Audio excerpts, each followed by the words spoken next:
শুভ সন্ধ্যা সুপ্রিয় দর্শক শ্রোতা সকলকে শুভেচ্ছা জানিয়ে শুরু করছি বাংলা ভিউ সারাদিনের খবর। এই মুহূর্তে স্টুডিও থেকে সরাসরি যুক্ত হয়েছি আমি শ্রাবণী তালুকদার।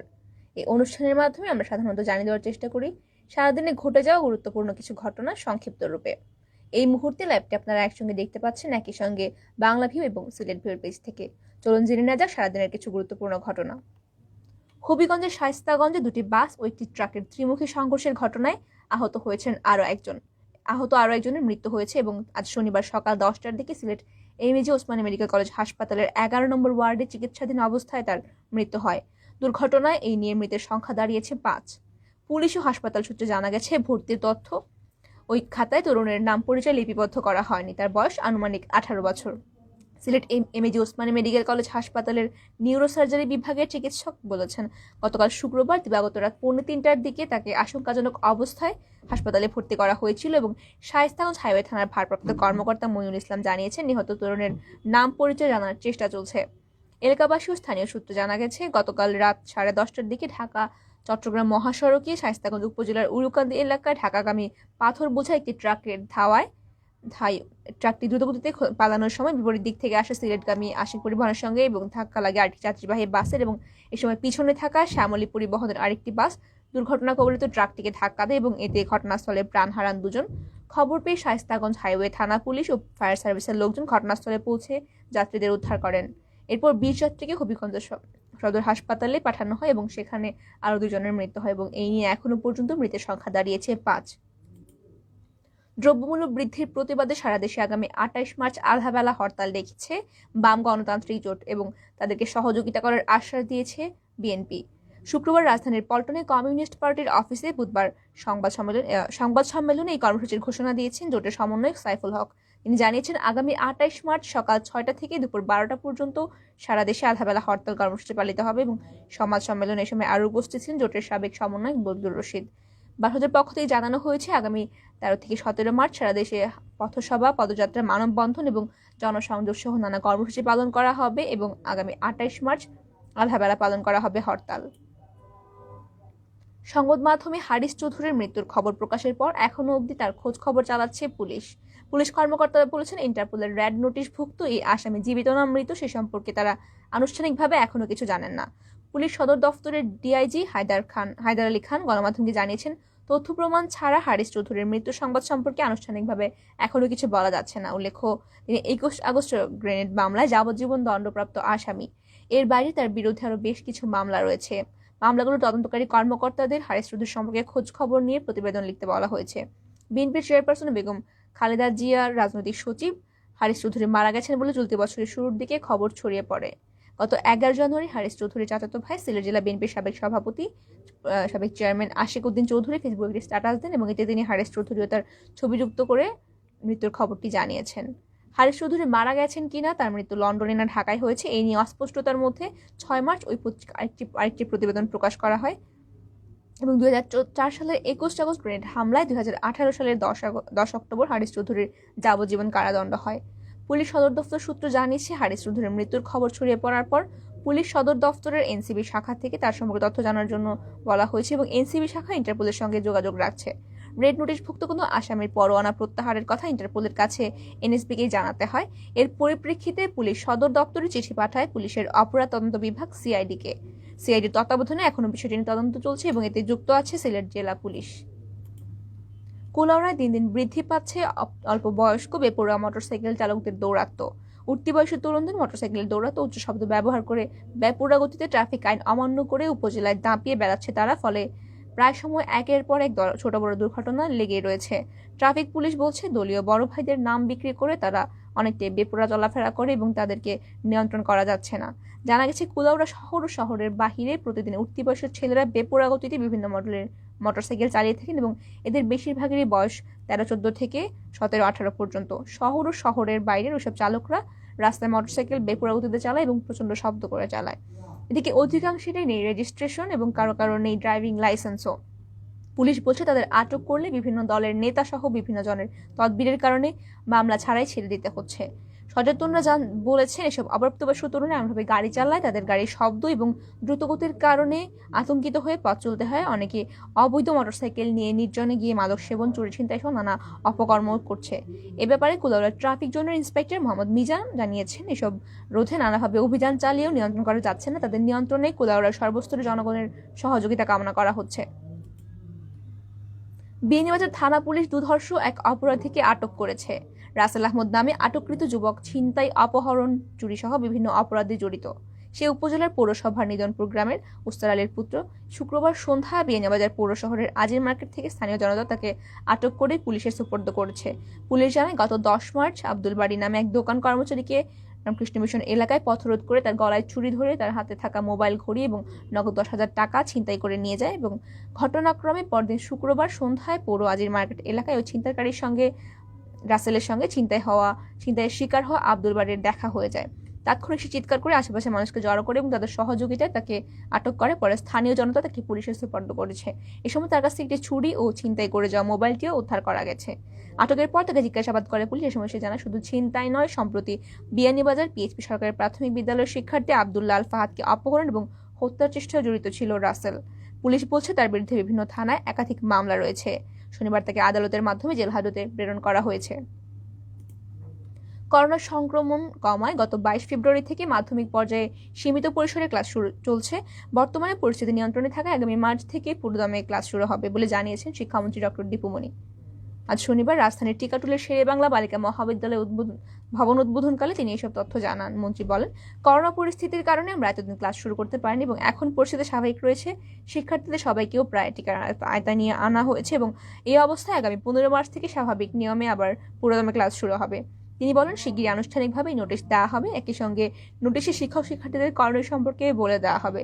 শিক্ষামন্ত্রী বলেন, নতুন কারিকুলাম চালু হওয়ার পর পরীক্ষার সংখ্যা কমবে এবং এতে শিক্ষার্থীদের পরীক্ষা ভীতি দূর হবে। বছর শেষে সীমিত আকারে পরীক্ষা হবে, তবে সারা বছরের মূল্যায়ন সমন্বয় করে চূড়ান্ত ফলাফল দেওয়া হবে। শেরে বাংলা বালিকা মহাবিদ্যালয়ের গভর্নিং বডির চেয়ারম্যান রিয়াজউদ্দিন রিয়াজের সভাপতিত্বে অনুষ্ঠানে স্থানীয় সংসদ সদস্য কাজী ফিরোজ রশিদ, মাধ্যমিক ও উচ্চশিক্ষা অধিদপ্তরের মহাপরিচালক অধ্যাপক নেহাল করিম প্রমুখ বক্তব্য রেখেছেন। এর আগে শিক্ষামন্ত্রী কলেজের প্রতিষ্ঠাতা লীলা নাগের নামে নামকরণ করে নতুন ভবনের উদ্বোধন করেন। দাম সহনীয় পর্যায়ে রাখতে সরকার সর্বাত্মক চেষ্টা চালাচ্ছে বলে জানিয়েছেন কৃষিমন্ত্রী ডক্টর আব্দুর রাজ্জাক এবং তিনি বলেছেন, তারা খেটে খাওয়া গরিব মানুষের জন্য চিন্তিত। তাদের জন্য ওএমএস এর মাধ্যমে চাল দেওয়া হচ্ছে। কয়েকদিনের মধ্যে 50 লাখ পরিবারকে 10 টাকা কেজি দরে চাল বিতরণ করা হবে। আজ শনিবার দুপুরে বাংলাদেশ ধান গবেষণা ইনস্টিটিউট পরিদর্শনের পরে সাংবাদিকদের প্রশ্নের জবাবে এসব কথা বলেছেন কৃষিমন্ত্রী ডক্টর আব্দুর রাজ্জাক। বলেন, ইউক্রেন রাশিয়া যুদ্ধের প্রভাবে দেশে খাদ্যশস্যের দাম কিছুটা বেড়েছে, তবে দাম সহনীয় পর্যায়ে রাখতে সরকার সর্বাত্মক চেষ্টা করছে। এরই মধ্যে কয়েকটি খাদ্যের উপর সরকার ট্যাক্স কমিয়ে দিয়েছে। তিনি আরো বলেন, প্রধানমন্ত্রী শেখ হাসিনার নেতৃত্বে আমরা দারিদ্র্যমুক্ত, ক্ষুধামুক্ত সোনার বাংলা গড়তে কাজ করছি। বাংলাদেশ অচিরেই সমৃদ্ধশালী উন্নত দেশে পরিণত হবে এবং পোলট্রি, ফিশ ও ডেইরি শিল্পকে শিল্প খাতের উন্নয়ন করতে হলে কৃষি ফার্ম ক্যাটাগরিতে অন্তর্ভুক্ত করার কাজ চলমান রয়েছে। আগামীকাল রোববার 2021 সালে উচ্চ মাধ্যমিক সার্টিফিকেট এইচএসসি সমমানের পরীক্ষার পুনর্নিরীক্ষার ফলাফল প্রকাশ করা হবে। কাল বেলা 11টার পর যে কোনো সময় এই ফল প্রকাশ করা হতে পারে। যাদের ফলাফল পরিবর্তন হয়েছে তাদের মোবাইলে SMS যাবে। আজ শনিবার এই খবরটি নিশ্চিত করেছেন ঢাকা মাধ্যমিক ও উচ্চ মাধ্যমিক শিক্ষা বোর্ডের পরীক্ষা নিয়ন্ত্রক অধ্যাপক SM আমিরুল ইসলাম। উল্লেখ্য, গত 13 ফেব্রুয়ারি এইচএসসি সমমানের পরীক্ষার ফলাফল প্রকাশ করা হয়েছিল। এতে পাশের হার 95.26%। 14 ফেব্রুয়ারি থেকে প্রকাশিত ফলে অসন্তুষ্ট শিক্ষার্থীদের SMS এর মাধ্যমে পুনর্নিরীক্ষার আবেদন শুরু হয়েছিল। জামালপুরের মেলন্দহ উপজেলার খারাপ কিছু হওয়ার কথা জানিয়ে স্কুল ছাত্রীর লিখে যাওয়া চিঠি অনুযায়ী অভিযুক্ত যুবকের ফাঁসির দাবিতে মানববন্ধন করেছেন তার শিক্ষক সহপাঠী ও এলাকাবাসী। আজ শনিবার বেলা 1:30টার দিকে জামালপুর মেলন্দহ মহাসড়কের মালঞ্চ এলাকার ওই ছাত্রীর বিদ্যালয় আয়োজনে এই মানববন্ধন অনুষ্ঠিত হয়। মানববন্ধনে বিদ্যালয়ের শিক্ষক এবং কয়েকজন শিক্ষার্থীরাও বক্তব্য দিয়েছেন। বক্তারা বলেন, ওই ছাত্রী লেখাপড়ায় খুব মেধাবী ছিল এবং অকালে তাকে ছড়িয়ে দিল ওই বখাটে। অত্যন্ত নম্রভদ্র এবং মেধাবী একজন শিক্ষার্থীকে হারিয়ে শোকে স্তব্ধ পুরো বিদ্যালয় এবং বিদ্যালয়ে শোকের ছায়া নেমে এসেছে ওই বখাটের। এখন কর্মকাণ্ডের কারণে প্রথম স্ত্রী তাকে তালাক দিয়ে চলে গেছে এবং বিভিন্ন জায়গায় সে পুলিশ বা সেনাবাহিনীর সদস্যের পরিচয় দিয়ে মেয়েদের ফাঁদে ফেলত। অভিযুক্ত যুবককে গ্রেফতার করেছে র্যাব।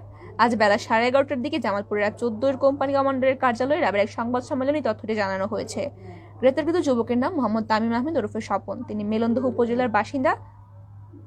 এবং গতকাল শুক্রবার দিবাগত রাত 2টার দিকে ময়মনসিংহ সদর উপজেলার একটি গ্রাম থেকে তাকে গ্রেফতার করা হয়েছে। প্রিয় দর্শক শ্রোতা, আপনারা শুনছিলেন জাতীয়। এবার চলে যাচ্ছি আন্তর্জাতিক ইস্যুতে। ইউক্রেনে গত 24 ফেব্রুয়ারি থেকে সামরিক অভিযান চালাচ্ছে রাশিয়া। অভিযানে ইউক্রেনের বেশ কয়েকটি অঞ্চল দখলে নিয়েছে রাশিয়া। রুশ আক্রমণ থেকে রক্ষা পেতে নিরাপদে আশ্রয়ে 25 লক্ষাধিক শরণার্থী ইউক্রেন ছেড়ে প্রতিবেশী দেশগুলোতে আশ্রয় নিয়েছে। তাদের মধ্যে অর্ধেকের বেশি আশ্রয় নিয়েছে পোল্যান্ডে। শনিবার পুলিশ বর্ডার গার্ড এজেন্সি জানিয়েছে, ইউক্রেন রাশিয়ার সামরিক অভিযানের পর প্রায় 16 লাখ শরণার্থী পোল্যান্ডে আশ্রয় নিয়েছে। এক টুইট বার্তায় পুলিশ বর্ডার গার্ড এজেন্সি জানিয়েছে, শুক্রবার সীমান্ত অতিক্রমকারী লোকের সংখ্যা কমেছে। বৃহস্পতিবার থেকে দৈনিক হারে 12 ভাগ কমে 76,000 জনে দাঁড়িয়েছে। শনিবার স্থানীয় সময় সকালের দিকে 17,700 জন সীমান্ত অতিক্রম করেছে, যা শুক্রবার একই সময়ের মধ্যে 25,400 জনে ছিল। এবার চলে যাচ্ছি খেলার খবরে। বাংলাদেশ ক্রিকেটে সবসময় একটা বড় আলোচনার অংশ হয়ে থাকেন সাকিব আল হাসান। ক্রিকেট মাঠ কিংবা মাঠের বাইরে সব জায়গাতেই আলাদা দৃষ্টি তার ওপর। নিজেকে নিয়ে আলোচনা তৈরি করতে যেন সাকিবের জুড়ে মেলা ভার। দিন 5 আগেই জানালেন আন্তর্জাতিক ক্রিকেট থেকে বিশ্রাম চান তিনি। পরে সেটি পেয়েও যান। 30 এপ্রিল পর্যন্ত তাকে সব ধরনের ক্রিকেট থেকে বিশ্রাম দিয়েছিল বিসিবি। এই ঘটনার পর শনিবার বিসিবিতে বৈঠকে বসেন সাকিব পাপন। কয়েকজন বোর্ড পরিচালক নিয়ে প্রায় 1.5 ঘন্টা ধরে চলে তাদের এই বৈঠক। এরপর সংবাদ সম্মেলনে বোর্ডের সভাপতি নাজমুল হাসান পাপন জানিয়েছেন, সাকিবকে নিয়ে চলা আলোচনার অবসান হোক। পাপন বলেছেন, তিনি চান এই বিতর্কের এখানে অবসান হোক এবং সব ফর্মেটে খেলতে চায় সাকিব। বোর্ড এটা মেনে নিয়েছে এবং তাকে তার মতোই থাকতে দেওয়া ভালো। সাকিবকে 30 এপ্রিল পর্যন্ত ছুটি দিয়েছিল বিসিবি, সেটা তুলে নেওয়া হয়েছে। আসন্ন দক্ষিণ আফ্রিকার সফরে অংশ নিতে রোববার রাতে দেশ ছাড়বেন এই অলরাউন্ডার। পাপন বলেছেন, দক্ষিণ আফ্রিকা সফরে সাকিব সব ফর্মেটে অ্যাভেলেবল এবং আগামীকাল রাতে তিনি দেশ ছাড়বেন। ওখানে 3টা ওয়ানডে 2টি টেস্ট খেলবেন তিনি, এবং তিনি টিম ম্যানেজমেন্ট কোনো ম্যাচে ওনাকে ড্রপ করেছে, এমনও হতে পারে একটা ম্যাচে বিশ্রাম নিয়েছে। দক্ষিণ আফ্রিকা সফরের 18 মার্চ থেকে শুরু হবে প্রথম ওয়ানডে, পরের দুটো যথাক্রমে 20 আর 23 মার্চ, এবং 31 মার্চ থেকে ডারবানে শুরু হবে প্রথম টেস্ট। দ্বিতীয় টেস্ট শুরু হবে 8 এপ্রিল থেকে। বিশ্ব রেকর্ড গড়লেন বাঙালি পেসার ঝুলন গোস্বামী।